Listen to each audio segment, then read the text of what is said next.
Anong gusto mo? Ikaw? Ang ibig sabihin, ikaw kung anong gusto mo. Waiter! Oh? Ano ba to? 1,450 para sa isang lapu-lapu. Ilang banyera ba to? Ano po, ma'am? Ito, hindi mo ba nakita? 1,450! Tinay, huwag mo na pansinin ang presyo. Okay lang yan.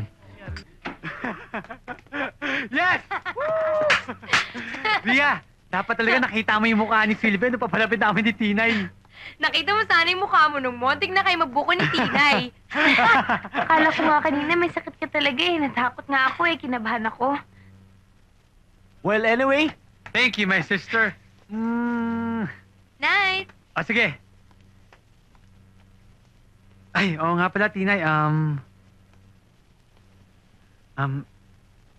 Gusto ko sana magpasalamat sa iyo eh. Thank you, ah.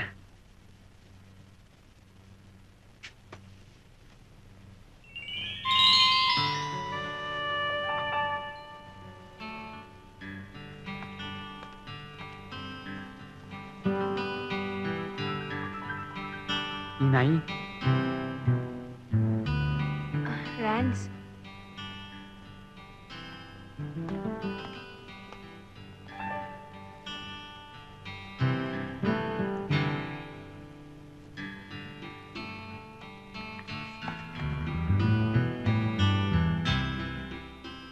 Para saan to?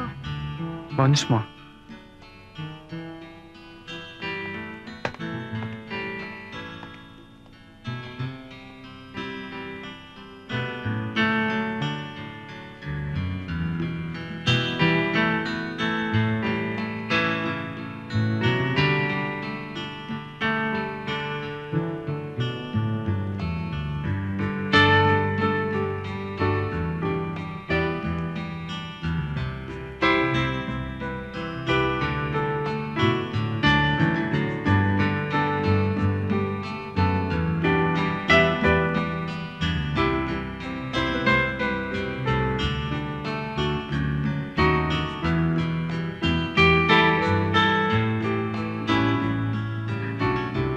Ano kaya ibig sabihin nito? Di ba, indeed? Night!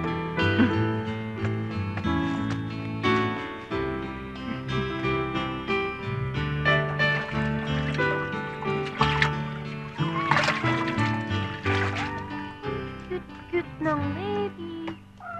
Na-aksidente yung delivery van natin. Delikadong lagay ng driver. Dad, ako na mag-aasikaso. Nagpapanik ng pamilya niya sa ospital. Ako na pong bahala. Ako nakakausap sa kanila. Sigurado ka? Urgent to. Daddy, kaya na ni Randy yan. Pabayaan mo siya. Don't worry. Halika na. Okay, I have to go. Basta tawagan mo ko kung ano, ha? Dad, kaya ko na to. Sigurado ka? Oo. Halika na. Call. Halika na. Bye, Dad. Dad, yung regalo ko, ha? Good morning, ho. Good morning, Pinay. Anong anniversary?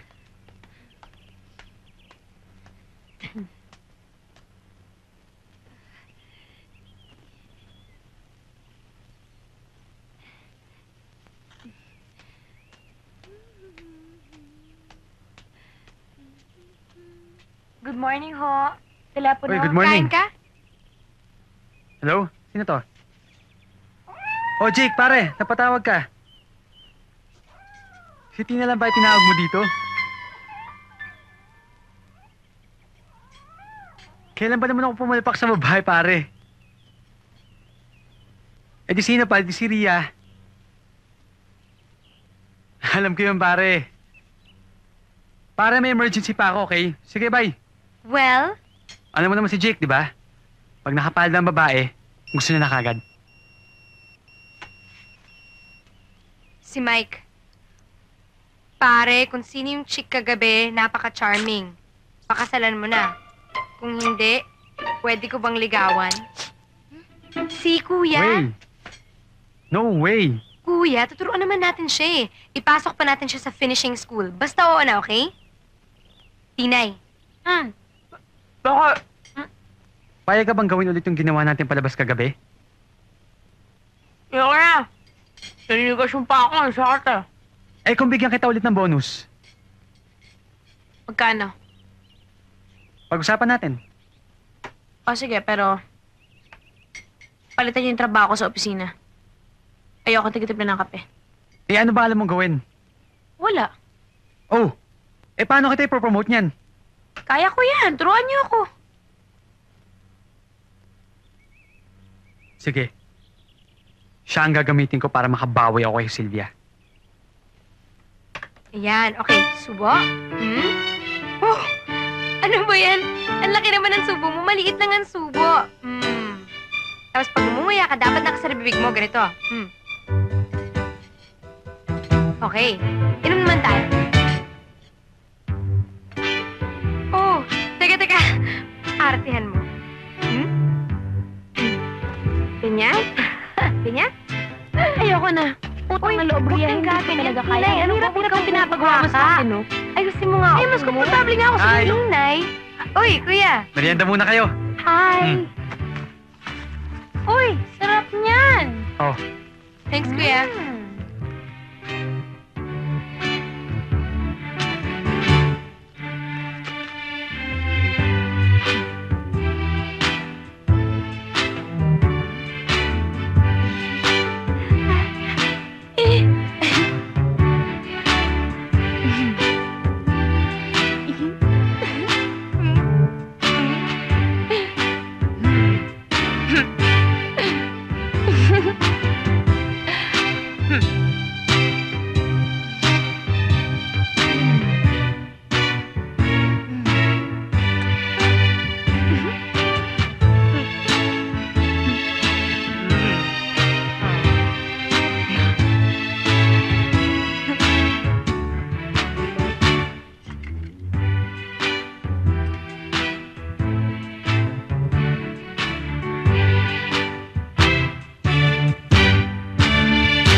this way, sir.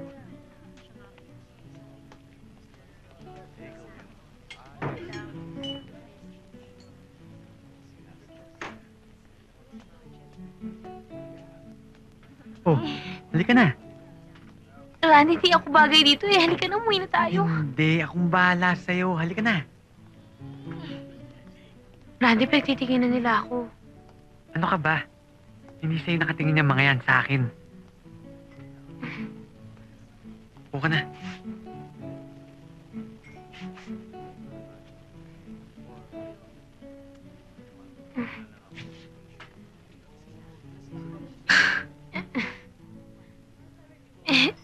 Randy, kasi...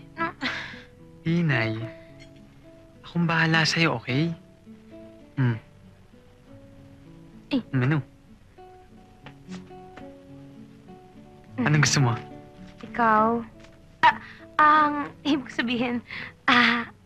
ikaw kung anong gusto mo. Waiter! Oh? Ano ba to? 1,450 para sa isang lapu-lapu. Ilan banyera ba to? Ano po, ma'am? Ito, hindi mo ba nakita? 1,450! Inay, huwag mo na pansinin ang presyo. Okay lang yan. Waiter? Bigyan mo na lang kami ng special of the day.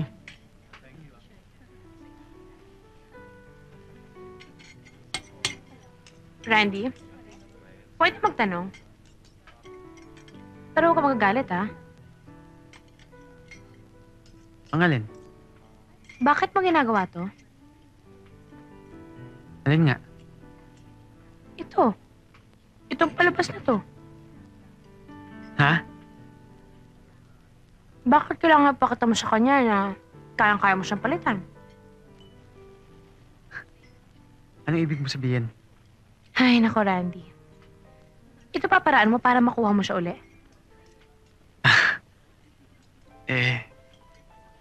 But, mahal mo ba siya? Well, may pinagsamahan kami. Diba na? Pero nga, total, hindi mo naman sinasagot yung tanong ko eh. Sayang.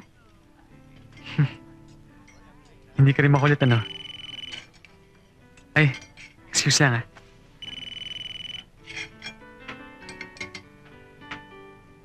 Yeah? Yes, Mrs. Bartolome. What about Mr. Sevilla? Bigyan mo. Kilala ko si Mr. Sevilla. Masipag na tao yan. Kahit natagalan siya magbayad ng una, we have to give him some consideration. I've given my decision. Okay? Bye-bye. Alam mo, magaling ka sana. Bakit may sana pa? May compliment na sana binawi mo pa. Alam mo kasi, hindi ka ano ba yun? Hindi ka, dedicated. Ayun nga, hindi ka dedicated dyan sa ginagawa mo. Hindi ka seryoso dyan sa responsibilidad na binigay sa'yo ng tatay mo. Well, kung sa bagay, hindi ka naman kasi naghirap na makuha yan, kaya hindi ko naman sisisihin daddy mo. Parang hindi mo naman kilala si Daddy. Alam mo naman ang hirap-hirap i-please no? Eh, ba't? May napatunayan ka na ba? Baka naman, kailangan mo lang ipakita sa kanya na pwede kanyang maasahan.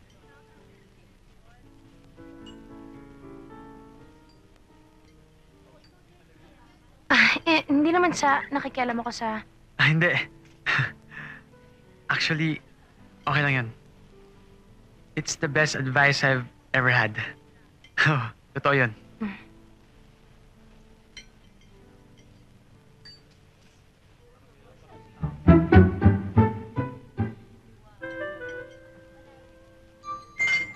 Pasensya ka na ha. Sinulit ko lang yung ibabayad mo kaya inubos ko na yung pagkain mo. Pag isang taong matrikula na kasi ng mga kapatid ko yan eh. Kamusta na kayong lahat dyan? Huwag kayong mag-alala sa akin. Maganda ang kinalalagyan ko dito. Konting ipon pa ay mapapa-opera na natin si Junjun. Ang perang padala ko ay para sa mga gastusin nyo dyan. Gamitin nyo sa mga pangangailangan ninyo. Sa susunod na buwan, makakapagpadala na ako ng mas malaking halaga para kay Junjun. Mag-ingat kayo riyan. Nagmamahal, Tinay. Makakalakad na ako. Salamat sa Diyos.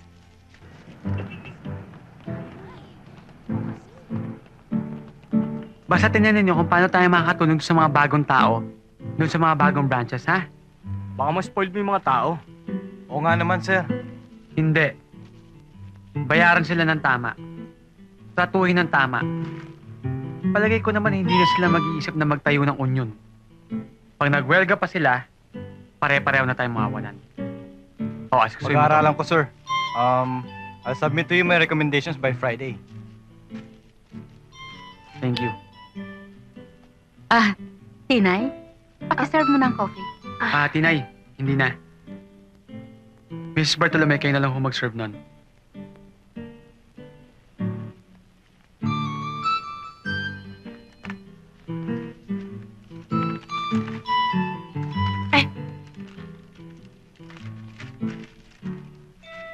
Paki-check.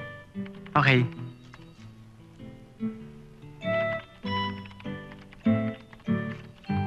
This is very good. Okay na? Okay. Siya nga ho pala, Mrs. Bartolome. Nasaan na yung summary of collections and billing for the month? Hindi ko pa ho natapos, sir, kasi inuna ko ho yung posting. Sige, okay na ho ni Tina yan. Alam niyo dapat ho, Mrs. Bartolome, yung ibang trabaho dinedelegate nyo na lang kay Tinay. Tulad ho nung transaction sa bangko, para naman ho nagagawa niyo yung mga papers na pinapagawa ko sa inyo. Yes, sir. Okay, thank you.